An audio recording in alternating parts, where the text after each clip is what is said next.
તો વાવ વિધાનસભાને લઈને વધુ એક મહત્વની અપડેટ મળી રહ્યું છે. ગુલાબસિંહ જે છે તે સતત આગળ જોવા મળી રહ્યા છે. પહેલા રાઉન્ડમાં ન્યૂઝ 18 ગુજરાતીએ તેમની સાથે વાત કરીને તેમને કહ્યું હતું કે હું 23 રાઉન્ડ સુધી સતત આગળ રહીશ. 13 રાઉન્ડ સુધી તેમની એ વાત સાચી થઈ રહી છે. વાવમાં ફરી એક વખત જીતની હેટ્રિક તરફ કોંગ્રેસ છે કે નહીં તે હજી આગામી 4-5 રાઉન્ડમાં સ્પષ્ટ થઈ જશે. 13 રાઉન્ડના અંતે ગુલાબસિંહ 13,000થી વધુ લીડથી આગળ ચાલી રહ્યા છે. વાવ ફરી એક વખત કોંગ્રેસના જ ધારાસભ્ય ઈચ્છે છે કે કેમ તેના ઉપર પણ થોડા સમયની અંદરથી પિક્ચર ક્લિયર થઈ જશે. પરંતુ હાલમાં 13 રાઉન્ડના ગણતરીના અંતે 13,978 મતથી ગુલાબસિંહ આગળ ચાલી રહ્યા છે. હજી જે વાત જાણકારી મળી રહી છે તે પ્રમાણે ભાભર નગરપાલિકા સહિતની અનેક એવી જગ્યાઓના ઈવીએમ ગણતરીમાં આવવાના બાકી છે કે જે ભાજપ પ્રભાવિત અથવા ભાજપના પ્રભુત્વવાળા માનવામાં આવે છે. પરંતુ વાવની અંદર અત્યારની જે આંકડો છે તે પ્રમાણે માવજી પટેલ 3જા નંબરે છે, સ્વરૂપજી 2જા નંબરે છે અને પહેલા નંબરે જે ચાલી રહ્યા છે તે છે ગુલાબસિંહ રાજપૂત કે જેઓ પહેલા રાઉન્ડથી સતત લીડ સાથે આગળ છે. 13મા રાઉન્ડ સુધીની લીડ છે તેમની. હજી પણ 10 રાઉન્ડનું જે કાઉન્ટિંગ છે તે બાકી રહ્યું છે અને તેમાં શું બદલાવ આવે છે કે નહીં તેના ઉપર પણ આગળ ચર્ચા કરીશું. કાશીકર સાહેબ, જે આપણી પહેલાની પણ વાત થોડી એને પણ પૂરી કરી દઈએ. અહીંયા આગળ હજી 10 રાઉન્ડ બાકી છે. કેટલાક એવા વિસ્તારો હજી બાકી છે કે જેમાં ભાજપ આશા રાખીને બેસી શકે કે નહીં. પણ હવે જે રીતે દરેક રાઉન્ડ પછી 1-1, 1,500 લીડ વધતી જાય છે એ જોતા હવે ભાજપ માટે અહીંયા લીડ એકદમ કાપવી થોડી અઘરી છે. એવું બની શકે કે કોઈ જગ્યાએ થોડા બૂથ છે એ ભાજપ તરફી હોય ત્યાંથી થોડા વધારે ખુલે ઈવીએમ અને થોડુંક માર્જિન ઘટે એવું બને, રસાકસી થાય એવું બને. પણ હવે સંભાવના થોડી ઓછી છે કારણ કે આમાંય 10,000 ઉપર જ્યારે કોઈ એક વ્યક્તિ જાય ને, એક ઉમેદવાર જાય એટલે બીજા માટે આમાંય સંભાવનાઓ છે ને વિધાનસભામાં ઘણી ઓછી થઈ જતી હોય છે. અને અહીંયા તો થોડા ઘણા મત આમાંય માવજીભાઈ લઈ ગયા છે એટલે બાકી બધું જે છે હવે જે રસાકસી આ બંને વચ્ચે છે, ભાજપ અને કોંગ્રેસ વચ્ચે. પણ જે રીતે હજુ પણ ગુલાબસિંહની માર્જિન વધી રહ્યો છે એ જોતા ભારતીય જનતા પાર્ટી માટે હવે તો સંભાવના બહુ ધૂંધળી છે અને થાય તો પણ બહુ રસાકસી થાય. પણ ભાજપ માટે હું માનું છું હવે હાર લગભગ નિશ્ચિત છે. અશ્વિનભાઈ, આમ તો જે રીતે ત્યાંનું ગણિત છે એ પ્રમાણે વાવ, સુઈગામ અને ભાંભર, અત્યારે વાવ ને સુઈગામના રાઉન્ડ ચૂંટણીમાં મતગણતરીમાં ચાલી રહ્યા છે. એટલે ભારતીય જનતા પાર્ટી એનો જે વધારે મતશેર છે એ ભાંભર નગરપાલિકા અને તાલુકામાં છે, સુઈગામમાં પણ છે. તો હવે આપણે થોડી રાહ જોવાની રહી. કસમકસ તો પહેલા દિવસથી હતી અને છે ત્યાંનું પ્રિડિક્શન કરવું થોડું અઘરું હતું. પરંતુ ભારતીય જનતા પાર્ટી જીતશે એવું સૌને આશાવાદ છે અને આગામી 2-3 રાઉન્ડની અંદર એનું ચિત્ર ક્લિયર થઈ જશે. ઠીક છે બાબુભાઈ, ક્વિક ક્વિક મારે મહારાષ્ટ્ર ઉપર પણ જવું છે. તો અત્યારનો જે સુઝાવ છે એ તો એમ કહેવાય કે કોંગ્રેસ માટે સેફ છે, પણ લાસ્ટ મોમેન્ટ સુધી શું થઈ શકે એ પ્રેડિક્શન કરવું પણ થોડું અઘરું હોય છે. ઘણીવાર ઘણા બૂથમાં એવું હોય કે બહુ મોટો ફેરો હોય, 100-200 મત જ કોંગ્રેસને મળે અને બાકીના બધા મત ભાજપને મળે. એવા કેટલાય બૂથો, જ્યારે કે હું ચૂંટણી લડ્યો હતો તો પણ અમુક વિસ્તારોમાં એવા હતા કે જ્યાં મને 2 જ મત મળ્યા હોય, 5 જ મત મળ્યા હોય અને આખું બૂથ સામે નીકળ્યું હોય. ક્યાંક એવું બને કે જ્યાં ભાજપને 100-150 મત મળ્યા હોય અને મને આખું રાઉન્ડ મળ્યો હોય. એટલે આમાં મતદારોનું મન અકળ હોય છે. પણ અત્યારની જે ટ્રેન્ડ છે, જો આ ટ્રેન્ડ ચાલુ રહે તો ગુલાબસિંહ જીતી શકે. જો આ ટ્રેન્ડમાં કંઈ ચેન્જીસ થાય તો રસાકસી પણ થઈ શકે. ખૂબ જ મહત્વની વાત છે કે ત્રણેય મહાનુભાવો એક વાત સાથે સહમત છે કે 23મા રાઉન્ડ સુધી રાહ જોવી પડશે અને 23મો રાઉન્ડ પણ કદાચ મહત્વનો થાય. જે રીતે મંગુકે સાહેબે ખુદનો પણ અનુભવ એ કીધો છે. મહત્વના સમાચાર મહારાષ્ટ્રથી મળી રહ્યા છે. મહારાષ્ટ્રમાં મહાયુતિ જ મહાબલી સાબિત થતી જોવા મળી રહી છે. મહારાષ્ટ્રની અંદર મહાયુતિને અત્યાર સુધીનું બેસ્ટ પ્રદર્શનમાં ભાજપ પણ જોવા મળી રહ્યું છે. ભાજપનું અત્યાર સુધીનું બેસ્ટ પ્રદર્શન 2019માં 105 બેઠક ભાજપ જીત્યું હતું. આ વખતે ભાજપ તે આંકડો પાર કરી ગયું છે. 2019 કરતા ભાજપનો વોટ શેર 50% જેટલો વધારે હોવાની જાણકારી છે. મહારાષ્ટ્રમાં ભાજપનું ખુદનું જ પ્રદર્શન જે હતું તેનાથી આગળ આવીને 125 બેઠકો પર અત્યારે આગળ જોવા મળી રહ્યું છે. જે પોતાનું પાસ્ટ પરફોર્મન્સ હતું તેને પણ આગળ કર્યું છે.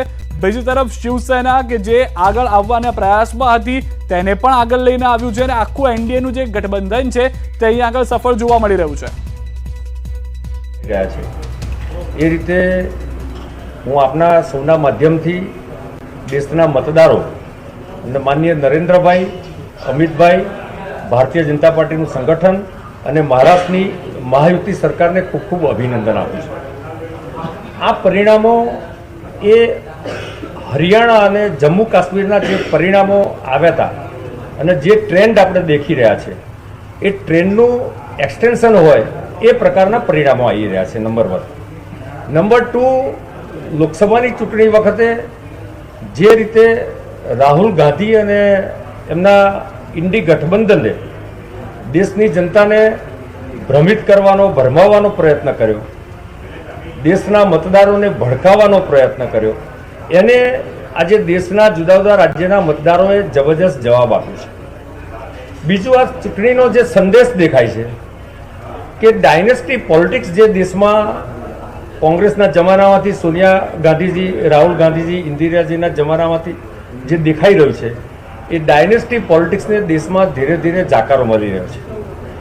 બીજું, પરિવારવાદના આ પોલિટિક્સમાં તમે શરદ પવાર હોય કે ઉદ્ધવ ઠાકરે હોય કે અન્ય નેતાઓ હોય, આજે દેશની જનતા ક્ષમતા આધારિત નેતૃત્વને સ્વીકારતી થઈ છે. ચોથો સંદેશ પર્ટિક્યુલરલી મહારાષ્ટ્રનો જોઈએ તો જેમાં અસલી શિવસેના, નકલી શિવસેના, જનાબ ઉદ્ધવ સાહબની શિવસેના, અસલી એનસીપી, નકલી એનસીપીની જે લડાઈ ચાલી રહી હતી એ લડાઈમાં મહારાષ્ટ્રની પ્રજાએ જે વિચારધારાવાળી શિવસેના હતી અને જે દેશના વિકાસની વિચારધારાવાળી જે એનસીપી હતી એને પ્રચંડ જન સમર્થન આપ્યું છે. અને જે પ્રકારના રુઝાન મહારાષ્ટ્રમાં દેખાઈ રહ્યા છે એમાં કુલ મળીને ભારતીય જનતા પાર્ટીની વ્યક્તિગત સીટો જે જીતી રહી છે એનો ટોટલ સરવાળો મહાઆઘાડી પણ મેળવી શકી નથી. હું મહારાષ્ટ્રની જનતાને લાખ લાખ અભિનંદન આપું છું.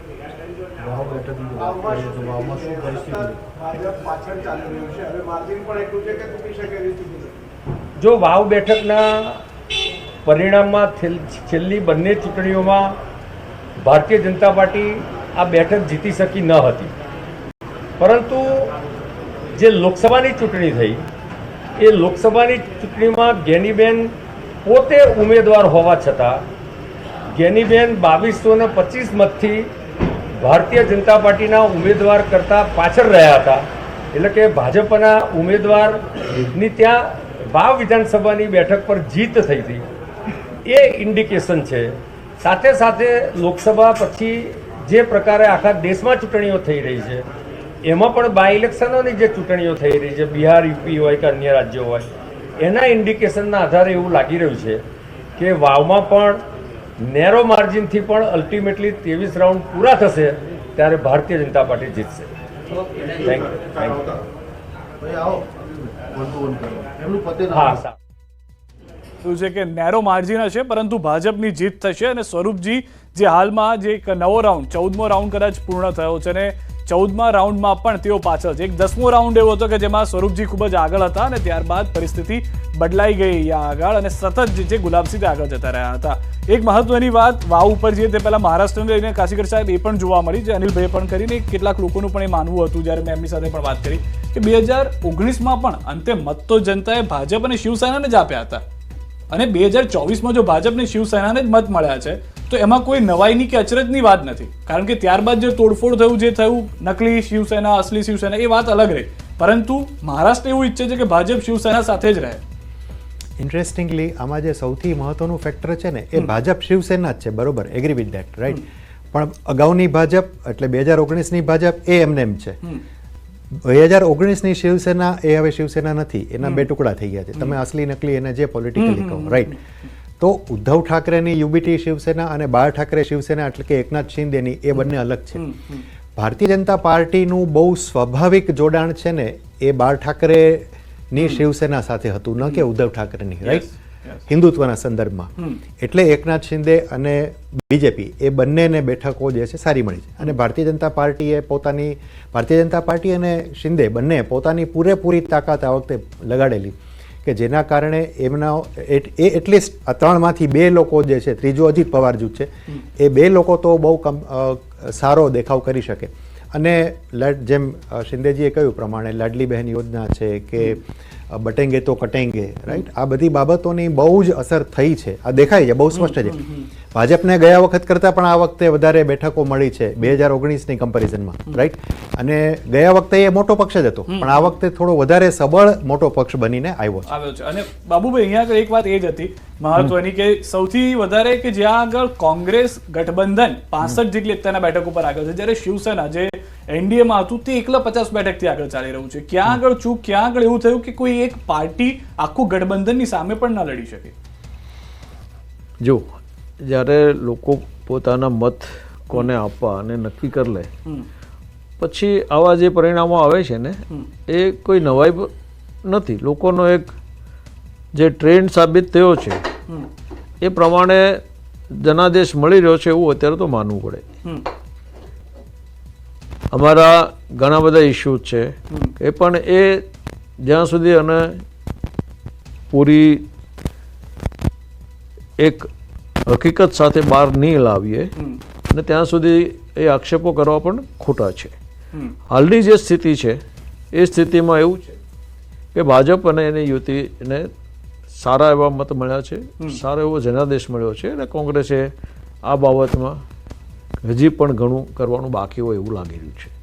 ઠીક છે. એક બીજી મહત્વની જાણકારી, જે બીજા અન્ય રાજ્યોમાં પણ ચૂંટણી થઈ રહી હતી, જે વાવમાં હતી બાય ઇલેક્શનમાં, તે રીતે ઉત્તર પ્રદેશમાં પણ થઈ છે, આસપાસના અનેક અલગ વિસ્તારોમાં પણ થઈ છે, ઝારખંડની અંદર પણ વાત કરીશું કારણ કે ત્યાં પણ ઇન્ડિયા ગઠબંધન 49 બેઠકો પર હાલમાં આગળ છે, જ્યારે એનડીએ ગઠબંધન 30માં આગળ છે. પરંતુ ઝારખંડમાં એક મહત્વની વાત છે કે 30 બેઠકમાં જે આ એનડીએ ગઠબંધન આગળ છે એમાં 28 બેઠક ભાજપ પાસે છે કે જે આગળ ચાલી રહ્યું છે.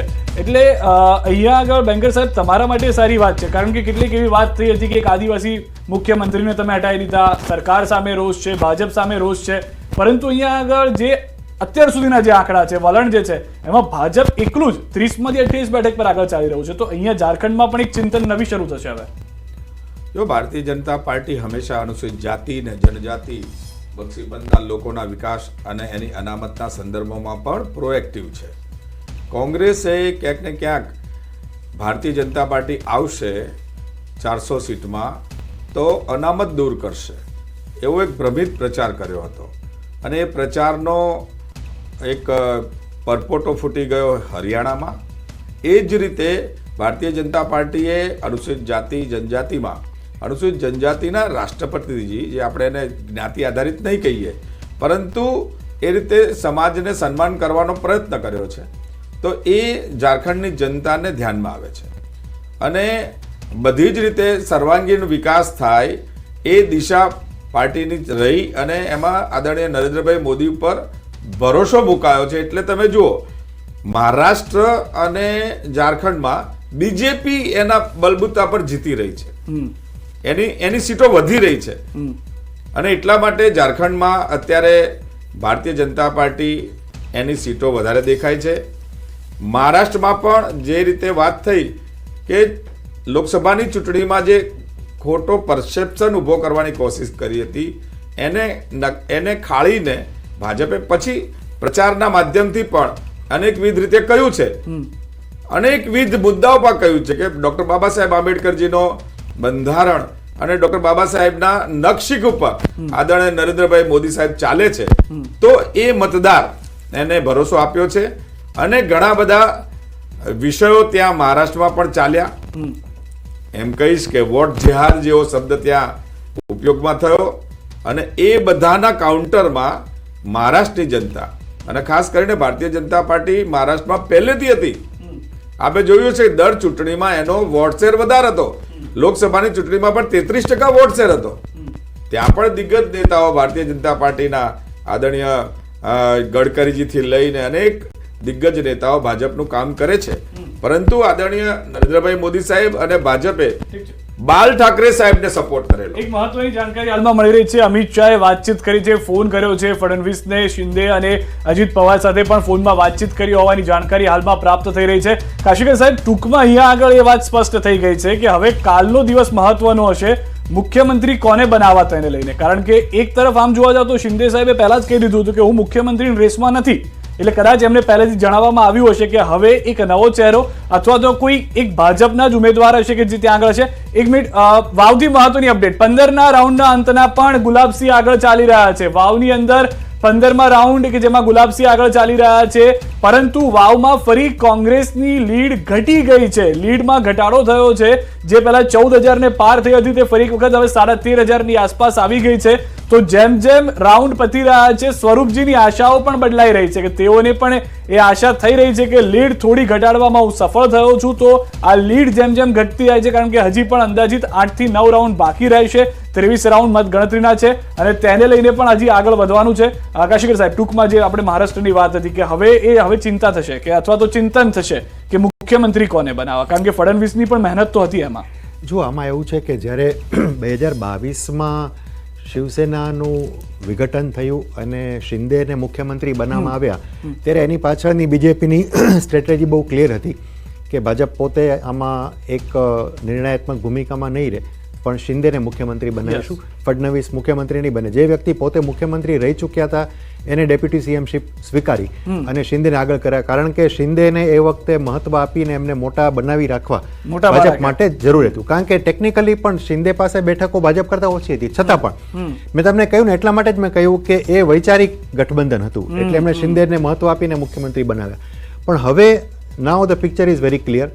ભાજપે એટલે લોકોએ ભાજપને ગયા વખત કરતાં પણ વધારે બેઠકો આપી છે અને કમ્પેરેટિવલી ભાજપ બધા જ હમણાં તમારી સ્ક્રીન પર પણ બતાવ્યું કે મહારાષ્ટ્રના બધા જ એરિયામાં ભાજપ જે છે એ સ્ટ્રોંગ બનીને ઉભર્યો છે.